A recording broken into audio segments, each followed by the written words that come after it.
Le monde entier retenait son souffle. Une frappe américaine sur l'Iran était imminente, prévue pour ce week-end. Mais l'information vient de tomber. Washington a reculé. La frappe est reportée. Mais la vraie raison de ce report n'est pas celle que vous croyez. Ce n'est pas l'Iran qui a fait plier Trump. C'est un scandale interne et la peur d'une apocalypse économique. Avant de vous révéler le complot personnel de Trump et comment l'Iran a piégé l'Amérique, abonnez-vous et partagez. On décrypte. Révélation de scandale interne.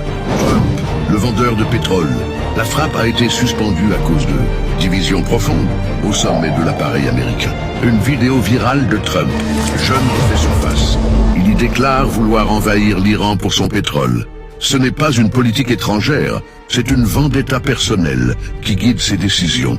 Beaucoup ne sont plus d'accord pour risquer une guerre mondiale pour l'ego d'un homme. Révélation numéro 2, la peur des alliés, l'apocalypse économique. Les alliés de Washington, notamment dans le Golfe, ont paniqué. Ils craignent une escalade régionale incontrôlable et surtout le blocage des routes énergétiques. L'Iran a été clair. Toute riposte serait multiple, régionale et durable. Si le détroit d'Ormuz est bloqué, c'est l'économie mondiale qui s'effondre et les pays arabes alliés de Trump seraient les premiers perdants.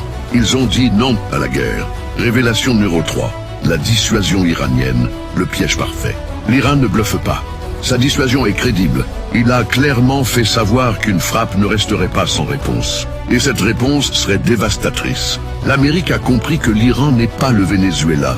La frappe n'est pas annulée, elle est gelée. C'est un aveu d'embarras stratégique pour Washington. La vérité, la voici. Trump a été piégé par ses propres ambitions et la réalité de la puissance iranienne. L'Amérique est divisée. Ses alliés sont effrayés et l'Iran est prêt.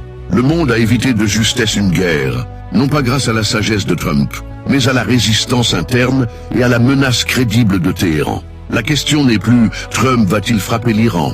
La vraie question est, face à cette humiliation et à ces divisions, Donald Trump va-t-il oser déclencher une guerre qui pourrait détruire l'économie mondiale et son propre pays? Ou va-t-il enfin admettre que l'Iran est intouchable?